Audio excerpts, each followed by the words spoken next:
ፍልፍል ቲቪ ሰላምኩም ይብዛሕ ደቅሪመይ ኣብ ዝተፈላለየ ኩርናዓት ዓለም ኮይንኩም መደባት ፍልፍል ቲቪ ተካታተሉ ኩብራትን ኩብራንን ንሎሚ ዝበልናዮ ዝተፈላለዩ መደባት ሒዝና መጺና ኣለና ከምቲ ልሙድ ሰናይ መከታተል ከምኡውን ደቅሪመይ እቶም ክሳብ ሕጂ ሳብስክራይብ ዚሃረምኩም ዘለኹም ተኻታተልትና ሳብስክራይብ በምህራም ኣባላት ቤተሰብ ፍልፍል ቲቪ ክትኮኑ ብትሕትና ንዕድም እምበር ናብትን ሎሚ ኣዳሊናዮ ዘለና መደባት እንታይ ይመስል ሓቢርና ንከታተል ኩብራትን ኩብራንን حبوس ملتنا سميت سلام كبابينا رفس عميد يقبرنا سلام عميد يقبرنا قدمنا مبار كبراتن كبرانن تخاتلتي فلفل تي في كم مجمري مدب حزنا يا زلنا مدب نبقى اخبركم ات مدب انتي يمثل حبيرنا نكتاتل كبراتن كبرانن لذي حبرت امنتي وانجلاوان ارترا اووصاي نحنا ارتراوያን ሃገራውያን አመንቲ አቦጻ ንቅመት ስልጣን ናይ አምላኽን በአምላኽን መኻኑ አሚና ነቲ አምላኽ ዝቆመጦ መንግስቲ ተቀቢልና ንኸይድን ናይ ዝኾነ ይኹን ፖለቲካዊ ኃይሊ ጸግዕ ዘይብልና መኻና ብምንጻር ነቲ እግዚአብሔር ዝቆመጦ መንግስቲ ኤርትራውን ንቆበሎን ንጽልየሉም ከም ፍቃድ አምላኽ መታን ክመርሓና ብስም አቦን ወድን መንፈስ ቅዱስን ሓደ አምላኽ ንጽልየሉ ነዚ ኣብ ማሕበራዊ ሚድያ ዝካየድ ዘሎ ኸይዲ አንጻር ህዝብን መንግስትን ኤርትራ ዝግበር ዘሎ ጸለመታት ናይ ሓርቆት ፖለቲካ ከም ዘይንድግፎን ከም ዘይንሓብሮን ከምኡውን ብትሪ ከም ንቃወሞን ነፍልጥ በመሰረት ቃል አምላኽ ሮሜ ምዕራፍ 13 ካብ 1 ክሳብ 7 ስልጣን ካብ አምላኽ መኻኑ ክንእዘዞ ከም ዝግባአና ንኣምን ጥራሓደ በአምላኽ ዘይኮነ ስልጣን የልቦን እቶም ዘለዉ ስልጣናት ከዓ በአምላኽ ተሰርዑዮም እሞ ነብስ ወከፍ ነቲ ኣብ ልዕልዩ ስልጣን ዘለዎ ይገዛዩ ጥረኽልተ ስለዚ ከዓ ነቲ በዓል ስልጣን ዝቃወም ነቲ ስርዓት አምላኽ ይዝቃወሞ እቶም ዝቃወሞ ድማ በዓላቶም ፍርዲ ክቕበሉ እዮም 3-4 እቶም ገዛእቲ ንኡኪ ግብሪ እምበር ንሰናይ ግብሪ ዘፍርህ ኣይኮኑን ነቲ በዓል ስልጣን ከይትፈርሆዶ ትደሊ ኢኻ ንሱ ንሰናይ ካይሉ ኣገልጋለ አምላኽ እሞ ንሰናይ ግበር ንሱውን ክንእደካዩ እኩይ እንተገበርካ ግና ኣገልጋለ አምላኽ ነቲ ገባር እከይሲ መቕጻዕቲ ዘምጽእ ፈዳይ ሕነ ስለ ዝኾነ ሰይፊ ንኾንቱ ኣይዕጠቕን እሞ ፍራህ ጥራሕ 5 ስለዚ ኸዓ ስለ ሕልና ኢልኩም እምበር ስለ መቕጻዕቲ ጥራይ ኣይኮነን ክትግዝእዎም ዝግባዓኩም 6 ገላዋ አምላኽ የምሞ በዚ ተግባር እዚ ከየብኮሩ የገልግሉ አሉ ስለዚ እውን ይኹም ግብሪ እትህቡ ዘለኹም 7 እምበኣርሲ ግብሪ ንዝግብኦ ግብሪ ተጎ ንዝግብኦ ተጎ ፍርሃት ንዝግብኦ ፍርሃት ክብረት ንዝግብኦ ክብረት ንኹሉ እቲ ዝግብኦ ሃቦ መንግስቲ ንዘውፅኡ ሕጋጋት ኣዋጃትን እንዳፈጸምና ክንከይድ ጸኒሕናን ኣሎና ብመሰረት ቀዳማይ ምዕራፍ ቀዳማይ ጴጥሮስ ምዕራፍ 2 ካብ 13 ክሳብ 15 ከምዚ ሰናይ እናገበርኩም ዕሽነትቶም ዘይፈልጡ ሰባት ክትዓብሱ ፍቃድ አምላኽ እሞ ነቲ ከም ኣብ ልዕሊ ኩሉ ዘሎ ንጉስ ወይስ ነቶም ገበርቲ እከይ ክቆጽዑ ንገበርቲ ሰናይ ክንውዱ ካብ እተለኣኹ መኳንንቲ ስለ እግዚአብሔር ኢልኩም ንስርዓት ሰብ ዘበለ ተገዙ ንስለ እግዚአብሔር ኢልና ንስርዓት ሰብ ተኣዘዙ ስለ ዝብለና ከም ቃል አምላኽ ንመንግስቲ ኤርትራ ንእዘዞ ነፍቅሮን ንጽልየሉን ድማ መኻና ነፍልጥ እግዚአብሔር ንሃገረ ኤርትራ ይባርክ ካብ ዝቐጺለ ኩብራትን ኩብራንን ተኻታተልቲ ፍልፍል ቲቪ 5 መሃንድሳት ስነ ቀመም ኤርትራ ተዓዊቶም ኤርትራ ቀዳማይ ደረጃ ፕሮጀክት ብባዮዲግሬዳብል ፕላስቲካዊ ካብ ቡናዊ ዕምበባ ባሕሪ 5 ስነ ቀመም ኤርትራውያን ኢንጂነራት ኣብቲ ናይ ሎሚ ዓመት ቶታል ኤነርጂ ዘካይድዎ ናይ ሙዞን ሰንዓን ውድድር ስታርቱፐር ዕውታት ኮይነን ኣብዚ ዓመት 2024 ቶታል ኤነርጂ ኣብ ዘካይዶ ናይ ሙዞን ሰንዓን ውድድር ስታርቱፐር ካብ 32 ሃገራት ኣፍሪቃ ዝተሳተፉ ተወዳደርቲ ኤርትራውያን መንእሰያት ደቂ ኣንስትዮ መሃንድሳት ስነ ቀመም ሶፊያ ሃይሌ ሮዳስ ብርሃነ ስኒት ሰሎሞን ሳምራዊት ፋኒኤል ሰብር عبدال ዓለም በሓባር ኮይነን ብዘቕረብዎ ፕሮጀክት ምስ ሚእቲ ብሉጻት መሃስቲ ብምስራዕ ተሸለምቲ ኮይነን ሓሙሽቲኦም መሃንድሳት ስነ ቀመም ኣብ ወግዓዊ መርበብ ሚኒስትሪ ዜና ሻባይት ተረኺቦም ኣብ ዘካይድዎ ቃለ ምሕትት ረኺቦሞ ዘለዉ ገንዘባዊ ሽልማት ነቲ ኣቕሪቦሞ ዘለዉ እማመ ሓድሽ ፕሮጀክት ኣብ ግብሪ ንምውዓል ከም ዝጠቕሞም ኣበርቲዖም ከም ዝሰርሑን ገሊጾም ስእልን ሓበሬታን ሻባይት نألكساندر إساق زدليت 150 مليون باوند تخفل نيوكاسل يونايتد أبز حلفة 11 قطمات 11 شوطات زمزقبة قتالي أتقعي ألكسندر إساغ بمسرة غازيتا تيلغراف أور حتري نوع عبيتي كلبات كساقاقر انتو خوينو إنجليزاويت كلب نيوكاسل يونايتد نزي بلوت أتقعي انتو حدا كابتا غانتا خوتس انتو خوينو 150 مليون باوند كتحطت مخوانا إزا غازيتا تحبر كم زفلت بعلت 26 نحسي 2022 إساق مس إنجليزاويت كلب نيوكاسل يونايتد بسوسان 3 مليون باوند كبرا وسن زحزي زوور مس نيوكاسل يونايتد كساب 6 عامت كتصات فيرمو أقميتيو بعلم زي سيفيل افيشن نيجيريا من قد اير ايتوبيا كابن نابن ليغوس كايدو زصنح براراتات كقارصو كم زوسنه APA بزوصو حبريتا فليتو اتي من قد اير ابلعلي كابن نابن نيجيريا زنقساقسو غياشو كوردو زصنحن زلون زينبر نقداوي نطفتات بفلاي دما سليعت زيفتعون زيرتعون نهاري واغاتات مسراق معناو مطفاء كتر مدن غيات بالجاتات غياشون كاله انكفصم مصنح غليصو بتوسخي من قد اير ايتوبيا غدلتاتو كرمن نقديات كحساخ خفلن بوغن بعلم زي سيفيل افيشن زقربلو حتو عشش كم زبله تقيسو كابزي قتيلون كبراتن كبرانن مالي كم مجزاتي فرنسا زتوسد اسمات غدناتات ادباباياتن املا هاجر كقير مخانو افليطا بعلت 28 تحساس 2024 ابزوص حبريتا وتهدراو منغست مالي ابز حلفه قربا غزيون ابتا هاجر عسكيرو زنبره سراويت فرنسا تقليلو خوص عزيزو خم زنبره يذكر سودان سمين دارفور ملو بملو كاب حيلتات قلطف وهابي دغف RSF نصا وصيو ጥሙር ሓይልታት ሱዳን ከተማ ሰሜን ሱዳን ዝኾነት አልፋሸር ነፃ ድሕሪ ምውጽኡ ኣብዛ ከተማ ንሰላማውያን ሰባት ኣብ ዝምታን ምግፋዕን ተጸሚዶም ዝነበሩ ሰራዊት መሐመድ ዲጋሎ ኣደዳ ሞትን መምራኽን ክኾኑን ከለዉ ዝተረፉ ድማ ካብታ ከተማ ናብ ጎረባብቲ ሃገራት ኣብ ምህዳም ይርከቡ ኣመሓዳሪ ዞባ ዳርፉር ሱዳን ሚኒ አርኮሚናዊ ነዚ ታሪኻዊ ዓወት ጥሙር ሰራዊት ሱዳን ኣብ ቅርባ ግዜ ባዝብል ዜና ክንሰምዕና ድሕሪ ምባል ሙሉእ ዳርፉር ካብዚ ዓማጺ ሰራዊት ናጻ ትወጻል እዋን ይመጽእ ኣሎ ብምባል ኣብ ትዊተር ሓሳቡ ኣስፊሩ كابز قتيلون كبران تخاتلتي فلفل تي في ناب حدا حبريتا كبلكم اذا ابز فيديو نعزبا زلنا هتصان علم نبي عزيز فتوى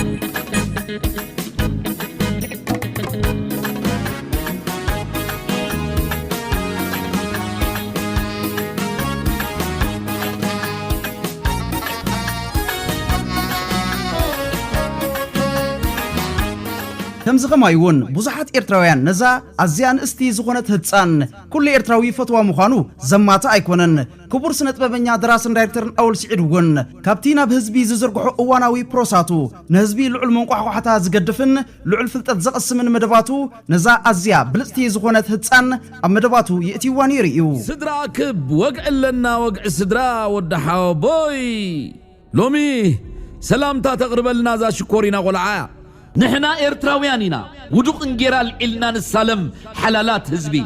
إرترا تبهال هجر اللاتنا إرترا منينا شعبيات رايايلو منينا حلافة رايايلو منينا كريستيان رايايلو منينا إسلام رايايلو إرترا نا إرتراويانيا أخلي نقدر نيرو ندغ الشعر كي كنبصح كيدنا أو غانا تصنيحو مني استمالا كله استمالا كلكم حكي الله انتايو عبس بايم وراي تعديمهم سوا مصيصا حمر تغونم مو حنت طعيمهم قدفوا سبيت تتملاليسا انت زي ستوغم الى وطت تبلم باكبلا تصميمهم ستيو موداتو سباي عقلهم دا تصنقا امخادو مزي لا بحيل تعلولم وانتم بيتي اي ستني كوبلك الله قبلو سبيتي كي الى الى كمزي بون كي تبارك كان تخيدكا يعنني كايز بال زيا انت زي ستيهم مامو اي تحضرونيهم زيا انت زي ستيهم مامو اي تحضرونيهم تبلو دو بالحق دو نغركي انت ستي يا زي حد حنتي كابتوم ابسنت بهاجرنا أزيا طلوا عند حضرت خير زلها تسان إليم نبي كم تقدم إلى زقلت كلكم قبل بي أزيا زفت وادك ريم كينيو مفتاوي جن أزيا يجر من يدنقن أبزعد مزي كم زز أمسلة تمكرون بقعة كتطري بمقالة أمتسعي أب عودة سنة باب علم سمان سمها جران كم تتسوى أبزعج أوان كوين كات تموتو رأيو دكريمي هتسان كم جمرة كوسكوس كان حبيب كان كتعبين كلها صباح اتفري نسخة خم ولادي تحقوصلن تحبونلن يخون كمزي أبز فيديو نعزوبو زلنا زتفلالي لنا يزهدسان بإرتراونتات خرع بإرتراونتات حبن أبزعد مزخويناس بهاجران هاجراونتان أزي حبن تنكرعتن يا إذا وطيت نصعرن ناي ولد دامو خانو زي ما تحكيو سلازي نولد داون بزي صبق كوسكواس غيروم يعبيوان نابزل على درجه نختبصح يخسكسوان سلازلو فرناي زي حجي أزي وانا وزخونه كوسكواس زغبرلا زلو صبح بقا كخرعن كحبونن مخانم حجون دقيمكا تطمتو رأيو انتاي نمبالي دقريم نابزي امصيا زلخو نزا هتصان إرتراوي زيغا غون تمرتا اب عوده سنطب عبي بقعتن عب تمكرون اندا قسمت تخيد زلا حجون ناتا ناي محبراوي ميديا يوتيوب channel كفيتا وزا ميديا زانري ازلنا دقريم ابو سميرا اتبل درفي صينا خمزلا دروبت حنا زل حبريتا كمون زتكاتلنا يا سبات كنلو نخل سلازي نزا هتصان ابزا حداش ناتا channel جميراتو زلا مدبات زياده نخعبن زياده نبزل على درجه نخبصحن دقريم كمتي ناي وترو دغفكم من متبعكم اي فليا يبل نحنا إرتراوياننا ودق انجرال إلنا نسالم حلالات هزبي إرترا تبهال هجر اللاتنا إرترا منينا شعبية ترايايلو منينا حلافة ترايايلو منينا كريستيان ترايايلو منينا إسلام ترايايلو إرترا نا إرتراويانيا قتيلو نابتي أدالي زلو حبريتا كفلفل تيفي ناباكم كبلو دقريمي فلفل تيفي نزاهتسان أبزح جوان عبي بقعت تنصبرق زلا إرتراويت زيغا بفلايكا أب هاجرن هاجراونتن زلوا فلتاتن من قعقعتان أزياد دست بلنن فتوان مخاني قديمه خجلت صني حلخو نلومون حدنا باكم اب 2024 ابناي موداتا معلتات كوينا انغبرو زلنا فيديوتاتنا نباكم اب زرغحلو زلخو كم الى تزاريب ايفلطن مغنياتو نزخونه زغبرو نغرات بوشتي كخون ليبه كمول قسب نلوم ግን نزامنتي سبرا بيله دقريم مغنياتو مساخومن كباخومن سلازعلل سلازبال سلازراخب سلازي اقديمه انت تغاغي كمتناي وترو هناصي زخونه نقفيتاكم كقبل كم اون اتازيو اتبابعي زخونه رئيتوتاتكم ون نزلن عقمي مليسو سلازبرخ اتناي وترو دغفكم أبوتا رئيتو حساباتكم تتقلصوا لي انداتو محصنكو ازان رئي ازلنا نا يوتيوب channel ناي زاهتصان إرتراويت سنت ببنيا إليم نبي 1350 سبسكرايب اللوا سلازي دقريمي مس مسارحتي فلفل تيفي بمخوان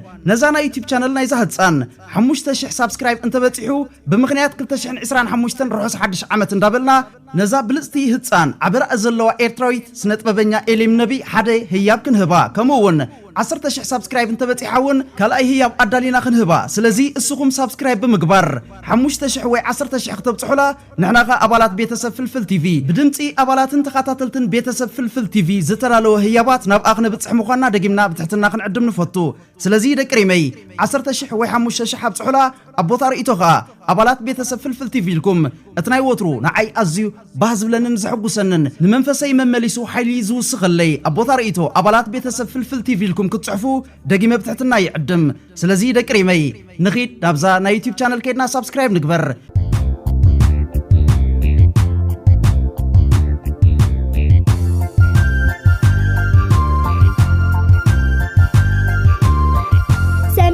سميرة والاسمرة نفعت مخانا امسكيرة وانقا دروم مليخة سيوم ما بلادهم لما ماهرتا تشاو تشاو تشاو نخلهم سلام سلام نخلهم أبسدت يوفون عد زلخم أبسدت يوفون عد زلخم سميرة إذا وعرو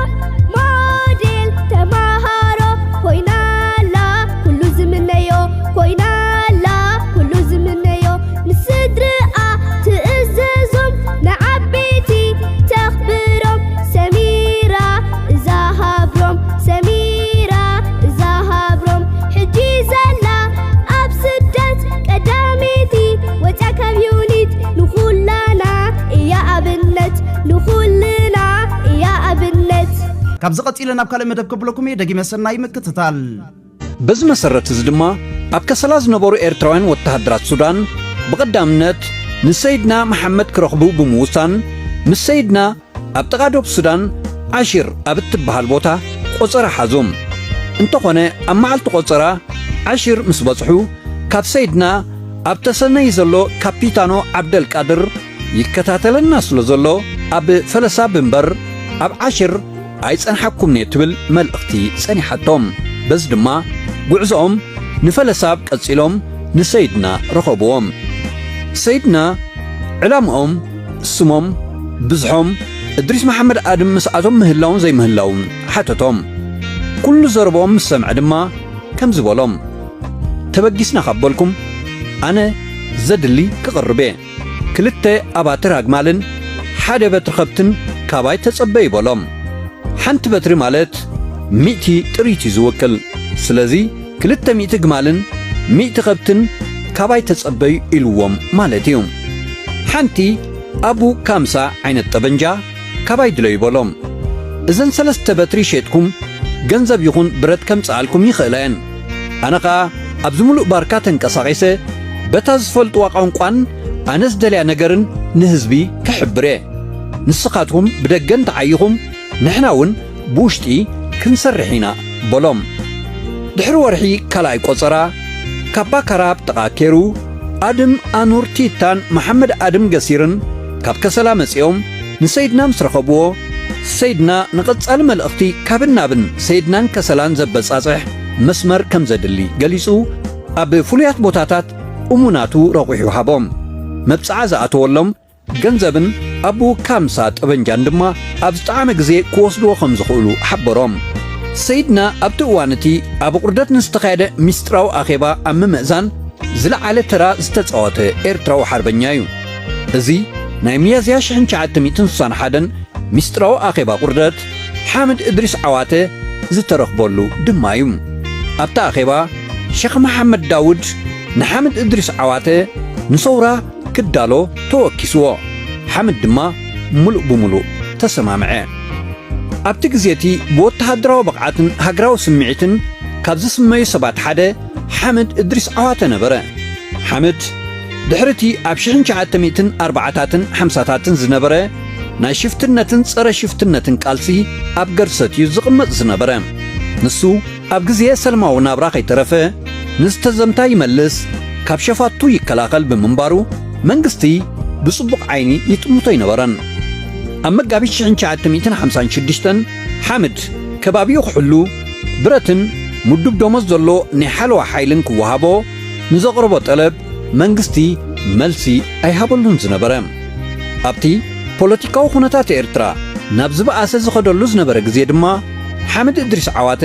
ከም ካልኦት ሃገራውያን ክሻቐልን ናብቲ ሽዑ ዝነበረ ውዳቤታት ክጽምበርን ትጽቢት ዝግበረሉ እዩ በዚ ድማ ተምሃሮ ካይሮን ኤርትራውያን ወተሃደራት ሱዳንን ብረታዊ ቃልሲ ክፍልሙ ኣብ ዝወሰንሉ ሓመድ እድሪስ ዓዋተ ዕጥቃዊ ቃልሲ ከበግስ መተካእታ ዘይብሉ ኣማራፂ ኮይኑ ምቕራቡ ዘገርም ኣይኮነን ኣብታ ኣኼባ ድማ ንሰይድና መሐመድ ሼኽ ዳውድ ከም ዝበሎ ንዞባታት ጋሽ ሰቲት ባርካ ክሳብ ሳሕልን ዓንሰባን ክሽፍኖ እኽእል እየ ዝኾነ ኣፍልጦ ዘይብለይ ግን ብዛዕባ ናይ ከበሳን ናይ ምብራቕ ቦታታትን እዩ ስለዚ ነዚ ቦታታት ዝፈልጡን ኣብኡ ክውድቡ ዝኽእሉ ሰባትን ከተናድዩ ኣለኩም በለ ዓዋተ ኣብቲ እዋን እቲ ኢትዮጵያ ተግባራታ ንብዙሓት ሃገራውያን ከም ዘቕሓረ ትርዳእ ብምንባራ ንገለ ውልቀ ሰባት ድሌታቶም ኣማሊኣ ኣፎም ክትዓብስ ወይ ምኽንያት ፈጢራ ኣብ ትሕቲ ቀይዲ ከተእትዎም ትጽዕር ነበረት በዚ ኸዓ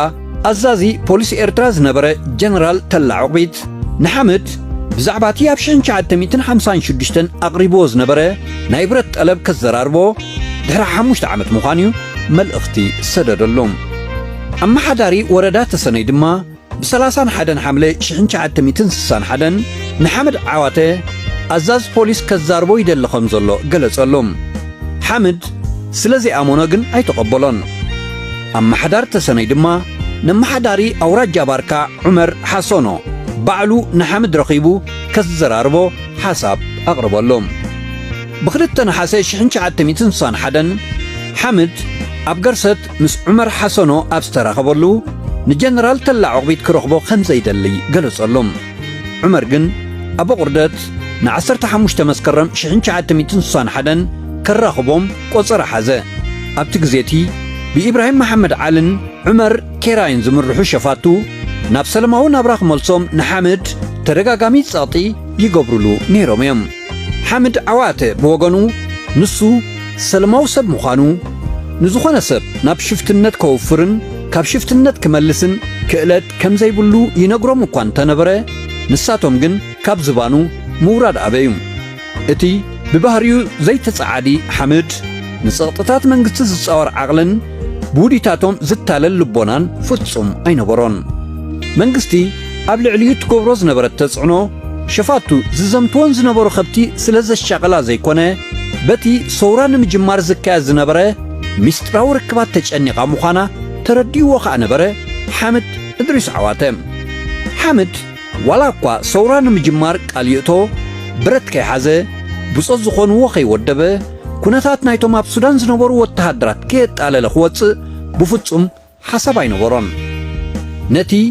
ኣብ ልዕሊኡ ዝግበር ዝነበረ ጸቕጥን ምፍራሕን ከምኡን ሽሕጣን ኣመሓደርቲ ርእዩ ግን ከይቀደምዎ ክቕድምዎም እንተዘይኮይኑ ብመቑሕ ክሕየር ምዃኑ ብሩህ ኮነሉ። ጸሓፊ ታሪኽ ህይወት ሓምድ እድሪስ ዓዋተ ተጋዳላይ ሃይለ ስላሴ ወልዱ መጨረሽታ መዓልታት ሲቪላዊ ህይወት ሓምድ ከመይ ከም ዝነበረ ከብርህ እንከሎ ከምዚ ዝብል እቲ ኩነታት ሓንኪሩ ምስ ሰበስልጣን መንግስቲ ኣብ ምትህላኽን ምድፍፋርን ምስ ተበጽሐ መንግስቲ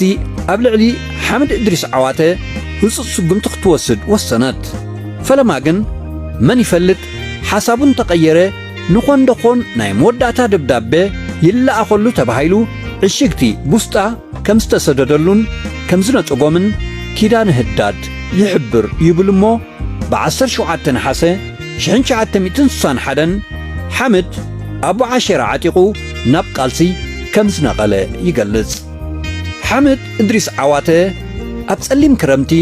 ካብ ገዝኡ ቆሪጹ ምስ ተላዕለ ኣብ በረኻን ዓድን ዝጸንሑ ውሑዳት ፈለጥቱ እግሪ ስዒቦም ኣንጻር መግዛእቲ ኢትዮጵያ ንምቅላስ ተጸንበርዎም። መንግስቲ ኢትዮጵያ እዚ ምስ ሰምዐት ንሓምድ እድሪስ ዓዋተ ክትሕዞ ወይ ክትቆትሎ ወፍሪ ፈለመት። ሓምድን ፖሊስን ከልብን ሰስሓን ኮይኖም ኣብ ሙሉእ ጋሽ ሰቲትን ባርካን ሸኾርተት በሎም። ሓምድ እድሪስ ዓዋተ ዝኣተወ ዓድን ዝተሓብኣላ ጫካን ዝሕብሩ ሰለይቲ ኣብ ነፍሲ ወከፍ ዓዲ ድማ ተቖጽሩ። ካብ ዕለታት ሓደ መዓልቲ ሓምድ ዓዋተ ሻብዓይ ርእሱ ኣለቡ ሰጊሩ ባልቃይ ተራየ። ሽዑ ሓደ ሰላይ ኣውቶቡስ ተሰቒሉ ንተሰነይ ብምኻድ ንመጀር ገብረ ኺዳን ተስፋይ ሎም ረኺብኩም ሰኣንኩም ሓምድ ሻብዓይ ርእሱ ኣብ ባልቃይ ኮፍ ኢሉሎ በሎም። መጀር ገብረ ኺዳን ኣኽቢቡ ንኽሕዞ ወይ ንኽቖትሎ ወተሃደራቱ ኣኽተተ። እንተኾነ ዓርካ ሓምድን ኣባል ፖሊስን ዝነበረ ኪዳነ ህዳድ ምስ መሓመድ ሱሌማን እኩድ ኮይኖም መጀመርያ ንሓምድ ኣብ ከበባ ኣቲኻ ኣለኻ ዝብል መልእኽቲ ሰደደሎም። ቀጺሎም መስመር ቴሌፎን ተሰነይ ብምቑራጽ ነቶም ወተሃደራት ኣንፈቶም ናብ ሩባ ጋሽ ከም ዝኸውን ብምግባር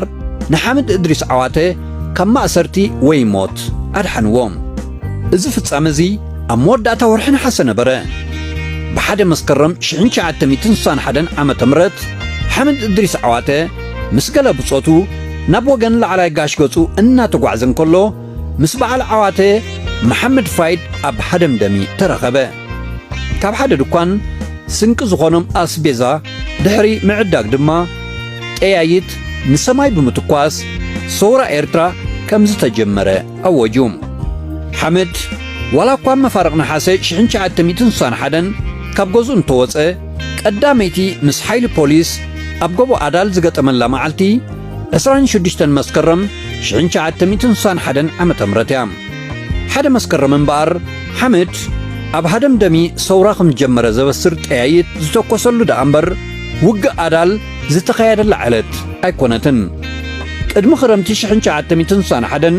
ሰውራ ንምጅማር ዝተገብሩ ክልተ ዘይተዓወቱ ፈተነታት ነይሮም እዮም።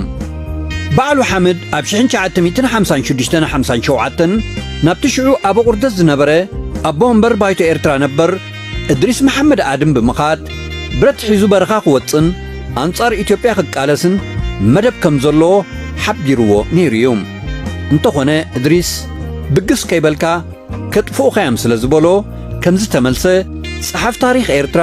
ካብ 1941 ክሳብ 1962 ኣቶ ዓለም ሰገድ ተስፋይ የዘንቶም። ብዘይካዚ ኣብ መጀመርታ 1960 4 መንእስያት ኣደም ግንድፍል መሐመድ እድሪስ ቀልባይ ሓመድ ኢብራሂም ጠምባር ከምኡን ዓብደላ ዲጎል ናብ ሓመድ ንገርሰት ከይዶም ሰውራ ዘበጋግስ እንተመሲሉ ምስኡ ክወፁ እንተ ዘይኮነ ጠበናጁ ክህቦም ሓቲቶሞ ነበሮም ሓመድ ግን መኒ ሰውራ ክወፅ እዩ ዝበለኩም ብምባል ተመሊሱ ኣዋጠሮም ብሓደ ክልተ ብረት ሰውራ ከም ዘይጅመር ድማ ኣረዲኡ ከኣምነኩም ዝኽእል ካብ መንግስቲ ብረት ሰሊብኩም ወይ ሰበ ስልጣን ኣቑሲልኩም ምስ ትመፁ ጥራሕ ብምባል ንሕጂ ግን ኣይረኣኹምንን ብምባል ኣፋንዎም ነሓሰ 1961 ሓመድ እድሪስ ዓዋተ ሓንቲ ኣቦ ዓሸራ ዓጢቑ ካብ ገርሰት ምስ ነቐለ ዓብዱ መሐመድ ፋይድ ወደሙኡ ኣቡ ኻምሳ ዝዓጠቑ ሽንግራይ ዓማርን ሳልሕ ቁርጫይን ኣቡ ሱታ ዝዓጠቐ ሁመድ ዱሔንን ሰዓብዎም ንሳቶም ሓንቲ ስብርቲ ጠበንጃ ማኒከርን ኣቡ ሪሔንን ግንጽል ናይ ሓመድ እድሪስ ዓዋተ ዝነበራ ድማ ተማልዎም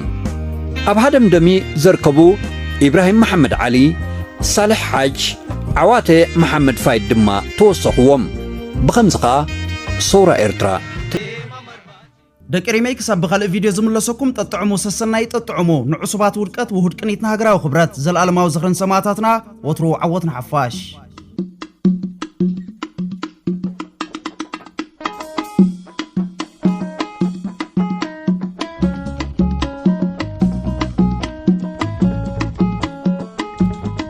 ፍልፍል